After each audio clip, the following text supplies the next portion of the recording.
కట్వం లలవణాత్యుష్ణ తీష్ణరూప విదాహిన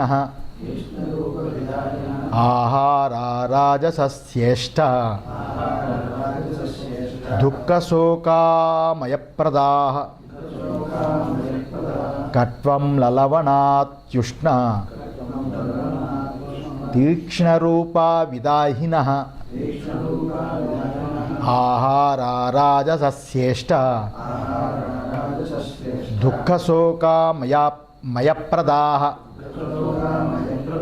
కటువు అంటే ఎక్కువ చేదు, ఆమ్లం పులుపు, లవణం ఉప్పు, ఉష్ణం మిక్కిలి వేడి. ఇక్కడ తీష్ణ కారం. ఇక తీష్ణరూప విదాహిన. విదాహిన అంటే ఎండిపోయినవి. ఎండిపోయినవి అంటే దాహం కలిగించేవి అని అర్థం. దాహాన్ని కలిగించేవి. ఇలాంటి చేదు, పులుపు, ఉప్పు, మిక్కిలి వేడి కలిగించేవి, కారము, ఎండిపోయి దాహం కలిగించేవి, దుఃఖాన్ని, శోకాన్ని, రోగాన్ని కలిగించేసే ఆహారములు. ఇవి రజోగుణం కలవారికి ఇష్టమై ఉంటాయి. ఎండిపోయేంటి అరిసెలు, జంతికలు కదా, చేగొడులు, అప్పాలు, ఇవన్నీ ఎండిపోయి 2 రోజులు 3 రోజులు ఎన్నో తినొచ్చు కదా, అవన్నమాట. కటు, ఆమ్ల, లవణ, అత్యుష్ణ, అతిశబ్ద, కటవాదిషు సర్వత్ర యోజ్య, అతికటు, అతి తీక్షణ ఇది. కటు అంటే చేదుగాను, ఆమ్ల అంటే పుల్లగాను, లవణ అంటే ఉప్పుగాను, అత్యుష్ణ అంటే చాలా వేడిగాను. తీష్ణ రూప అత్యుష్ణ అని చెప్పారు. అత్యుష్ణ అంటే చాలా, ఇక్కడ లవణ అత్యుష్ణ, అత్యుష్ణ అని ఇక్కడ శ్లోకంలో చెప్పారు. అత్యుష్ణం చాలా వేడిగాను. అతి శబ్ద కరకరలు, అతి శబ్ద కరకరలు, కారం రెండు కూడా మాట. కటవాదిషు, కటవాదిషు సర్వత్ర యోజ్యస అంటే ఎండిపోయినది. ఇలాంటివి ఏవైతే ఉన్నాయో అవి సర్వత్ర యోజ్య, అతి కటు, అతి తీక్షణ ఇది. అంటే నాలికి మీద పెడితే మంట పుట్టేవి. అలాంటి ఆహారాలు కటు, ఆమ్ల, లవణ, తృష్ణ, తీక్ష రూప విదాహాలు కలిగించేవి ఉంటాయి. అంతే కదా, నాలుగు పెడితే మండుతుంది, అప్పుడు దాహం కలుగుతుంది, తాగుతాం. అవి విదాహాలు. ఇలాంటి ఏవైతే ఉన్నాయో అలాంటివి. ఏవం కటువం లవణ తృష్ణ, ఇవి కటు, ఆమ్ల, లవణ, తృష్ణ, తీక్ష్ణ రూప విదాహాలు. తీక్ష్ణ రూప విదాహిన ఆహార రాజసశ్రేష్ట. ఇలాంటి మొదలైన వాటి అన్నీ కూడా అతి కటు, అతి తీక్ష ఇవి చేర్చుకోవాలి. అతి కటు, అతి అన్నిటికీ అతి అని చేర్చుకోవాలి. అర్థమైందా? ఇక్కడ ఇతి ఏవం అని అన్నాడు కదా, ఇక్కడ ఇతి అనేది ఏదైతే ఉందో అది అన్నిటికీ అతి అతి అతి అని చేర్చుకోవాలి. అతి కటు, అతి అని. అంటే కటు లేకుండా, లవణం లేకుండా తినొద్దాం కాదు ఇక్కడ ఉద్దేశం. అతి అతి అని తీర్చుకోవాలని శంకరాచార్యులు చెప్తున్నారు. అన్నిటికీ అతి అతి అని చేర్చుకోవాలి. అందువల్ల ఈ మొదలుగా అన్నిటికీ అతి కటు, అతి తీక్షణ ఈ రకంగా చేర్చుకోండి అని చెబుతూ ఆ ఆహారాలు రాజసులకి ఇష్టమై ఉంటాయి. రాజస గుణం ఉన్న వాళ్ళకి ఇష్టమై ఉంటాయి. ఇవి దుఃఖశోకమయప్రదాహ. ఇవి దుఃఖశోకమయప్రదాలు. అంటే దుఃఖంచ, శోకంచ, అమయంచ ప్రయచ్చంతి ఇది దుఃఖశోకమయప్రదాహ. దుఃఖశోకమయప్రదములంటే దుఃఖము, శోకము, అమయం అంటే రోగము. వీటిని కలిగి చేయడం వలన దుఃఖశోకమయ పదాలు ఇవి కలిగిస్తాయి. బాగా చెప్పారు కదా, దుఃఖశోకమయ పదాలు. కటువు, పులుపు, ఉప్పు, అతివేడి ఇలా ఉన్న ఆహారాలు రాజసాలకి ఇష్టమైనవి. రాజసాహారము ఎవరికీ తగినదే కాదు అని ఇక్కడ నియమం పెట్టుకోకూడదు. అక్కడ చెప్పాను కదా, సాత్వికానికి లోకల్గా చెప్పేవాళ్ళకి వేరు, బయట అందరికీ చెప్పేది వేరు, ముముక్షువు చెప్పేది వేరు. తీసుకోవాలి కదా, అందులో భేదాలు తీసుకోవాలి. ఇక్కడ మరి ఆ రకమైన వివరణ నేను ఇవ్వాలి. ఇవ్వకపోతే ఇలా చెప్పాడు కాబట్టి ఆ రకంగా ఉంటే, బాగా కంప్యూటర్లో రోజు కొట్టి 10 కిలోమీటర్లు వెళ్ళేవాడు కొంచెం రజస్సు ఆహారం ఉండాలి కదరా. శుద్ధ సత్వంగా ఉంటే అసలే ఎండిపోతున్నాడు, దాని మీద కూర్చొని అడుగు వంగిపోతుంది కదా. అందుకు దాన్ని వివరించాలి. ఈ రాజసాహారాలు ఎవరికీ తగినవదని కాదని ఇక నియమించడం కుదరదు. ఉదాహరణకి జ్వరం వచ్చినప్పుడు, జ్వరం కలిగి వచ్చిందనుకోండి, అప్పుడు చేదు పదార్థం పద్యం అవుతుంది. చేదు పదార్థం పద్యం అవుతుంది. పద్యం చెప్తారు కదా, పథ్యం అవుతుంది. అలాగే కూర్చొని పనిచేసేవాడికి అధికంగా శరీరాన్ని ఉపయోగించి కష్టపడేవాడికి ఒక విధమైన ఆహారాన్ని నియమించడం కుదరదు. కూర్చుని పనిచేసేవాడికి, అధికంగా కష్టపడేవాడికి ఆహారం ఒకటే ఆహారం పెడితే కుదరదు. అలాగే రాజస పదార్థాలు ప్రయోజనాన్ని కూడా చూపించవచ్చు. రాజస పదార్థాలు ప్రయోజనాన్ని కూడా చూపిస్తాయి. రజోగుణ ప్రధానమైన వాళ్ళు రాజస పదార్థాలనే పరమ పురుషార్థ సాధన అంటారు.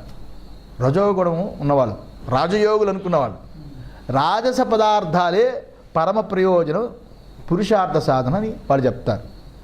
ముముక్షువు వారి వలె కేవలం రాజసాహారం, రాజసమైన మాటలు, రాజసమైన కర్మలు, రాజస చింతన వీటి అందే మునిగి ఉండకూడదు. ఎందుకంటే రజప్రధానమైన వాటికి తత్వాన్ని మనసులో చింతించడం అనేది సాధ్యం కాదు. ఎవరికైతే రజస్సుతో కూడుకున్న మనస్సు ఉందనుకోండి, అలాంటి వాడికి తత్వాన్ని మనసులో చింతించడం కుదరదు. రజస్సున్న మనస్సు చంచలంగా ఉంటుంది, సత్వగుణంతో ఉన్న మనస్సు సాత్వికంగా ఉంటుంది కదా. ముముక్షులకు మాత్రం ఆ రాజసం కుదరదు. అతనికి ఒకే చోట మనస్సు నిలబడడం అనేది సాధ్యం కాదు, రాజసమైన ప్రధానంగా ఉన్న మనస్సుకి.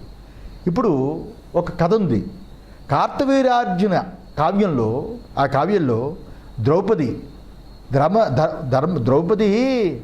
ధర్మరాజుతో చెబుతుంది. ధర్మరాజుతో చెప్పినప్పుడు, ఆయనతో మాట్లాడినప్పుడు రాజైన వాడు ఎలా ఉండాలి చెప్పింది కదా. రాజైన వాడు ఎలా ఉండాలి? రాజైన వాడు సూర్యుడి వలె సమయం వచ్చినప్పుడు తీక్షణంగా ఉండాలని చెప్తుంది. సూర్యుడి వలె సమయం వచ్చినప్పుడు తీక్షణంగా ఉండాలి, మరలా శాంతుడుగా కూడా ఉండాలి అని చెప్పింది ద్రౌపది. ఇలాగే మనిషి సమయానికి తగినట్లు రాజస సాత్విక ప్రకృతుల్ని స్వీకరిస్తూ జీవనాన్ని సాగిస్తాడు కదా. శాంతము ఉండాలి, రజస్సు ఉండాలి. అయితే సత్వాదులు మన అధీనంలో ఉంచుకునే రజస్సును ఉపయోగించుకోవాలి. సత్వగుణాన్ని దాటి రజస్సులోకి వెళ్ళిపోకూడదు. అర్థమైందా? అందువలన వాటికి మనం వశం అవ్వకూడదు రజస్సుకి.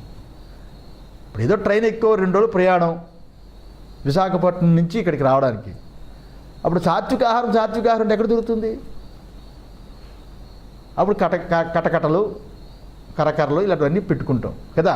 సమయానుకూలంగా చేయాలి, మొండి పట్టుదలతో ఉండకూడదు. ఆ ఎండిపోయినవి 2 రోజులు పాడవనివి అలాంటి పెట్టుకొని వెళ్తాం కదా. పులిహారాలో మినపరొట్టో ఇలాంటివి పెట్టుకుని వెళ్తాం. అంటే ఎప్పుడు ఒకటే పెట్టుకోకూడదని, రాజసాన్ని ఉపయోగించుకోవాలి, సత్వగుణాన్ని వదలకూడదు. అది అర్థం చేసుకోవాలి. దుఃఖ శోకమయప్రదాహ అని చెప్పాడు. అన్నీ ఉన్న రాజస నిమిత్తాలు ఎప్పుడూ దుఃఖిత్వాదులు ఎందే పర్యవసానమని అనుకోకూడదు. దుఃఖ శోకమయప్రదాహ అని కదా. ఇలా ఉన్నప్పటికీ రాజసము దుఃఖ శోకమయప్రదా అన్నాడు కదా. ఇక్కడ దుఃఖ శోకమయప్రదాహ అన్నాడు. దుఃఖాన్ని రజోగుణము కలిగిన వారికి ఈ రజోగుణంతో కూడుకున్న వాటి దుఃఖము, శోకము, రోగము కలిగిస్తుందని ఇలా అన్నాడని, ఇలా ఉన్నా రాజస నిమిత్తాలు ఎప్పుడూ దుఃఖాలు నిందే పరిస్థితి అనుకోకూడదు. రాజస నిమిత్తాలు వేరొక కారణం చేత కూడా శుభ పరిణామాన్ని కలిగిస్తాయి కదా. శుభ పరిణామాన్ని కలిగిస్తాయి. అయితే వాటి వలన సాక్షాత్తుగా దుఃఖరోగాదులే కలుగుతాయని శ్లోకం యొక్క అర్థం. అదే పనిగా దాని మీద ఉంటే దుఃఖరోగాలు కలుగుతాయి. దాన్ని అప్పుడప్పుడు వినియోగించుకొని మనం చేస్తే సత్వగుణం పోకుండా మనకి ఇబ్బంది ఉండదు. అనుకున్నాం కదా, ఏ ట్రైన్ ప్రయాణమో లేకపోతే 2 రోజులు 3 రోజుల ప్రయాణంలో అప్పుడప్పుడు ఉపయోగించుకోవాలి. మరి అలా చెప్పకపోతే ఇబ్బంది అవుతుంది కదా. అది 10వ శ్లోకం. యాతయామం గత రసం పూతి పర్యుషితం చయత్ ఉచ్చిష్టమపి చామేధ్యం భోజనం తామస ప్రియం. సత్వగుణం అయిపోయింది, రజోగుణం అయిపోయింది, తమోగుణం అయిపోయింది. యాతయామం గతరసం పూతి పర్యుషితం చయత్ ఉచ్చిష్టమపి చామేధ్యం భోజనం తామస ప్రియం. యాతం అమం గతరసం అంటే కొద్దిగా ఉడికింది. యాతయామం గతరసం కొద్దిగా ఉడికింది, లేక వండిన తర్వాత బాగా చల్లబడింది. గతరసం రసం లేనిది, అర్థమైందా? రసం లేనిది. పూతి పర్యుషితం చయత్ అంటే దుర్గంధంతో కూడుకున్నది. పాసిపోయింది అంటాం కదా, పాసిపోయింది అది. అలాగే ఉచ్చిష్టమపి చామేధ్యం. ఉచ్చిష్టం అంటే రాత్రి ఉంచేది, భుజించంగా మిగిలింది. ఉచ్చిష్టం అంటే అంతే కదా. ఉచ్చిష్టమభోజ్యం అంటాం కదా మధ్యాహ్న సంధ్యావందనలో. అది తిన్నా నాకు దోషం ఉండకూడదని. అలా రాత్రి ఉంచింది, భోజనం చేయగా మిగిలింది.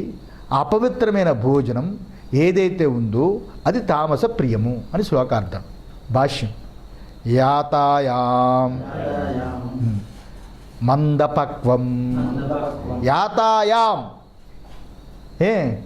యాతాయాం అంటే మందపక్వం. యాతాయాం అంటే కొద్దిగా ఉడికింది. మందపక్వం అంటే ఉడికిందే కదా. మందపక్వం కొద్దిగా ఉడికింది. నిర్వార్యస్య గతరసేన నిర్వార్యస్య అంతేనా. నిర్వార్యస్య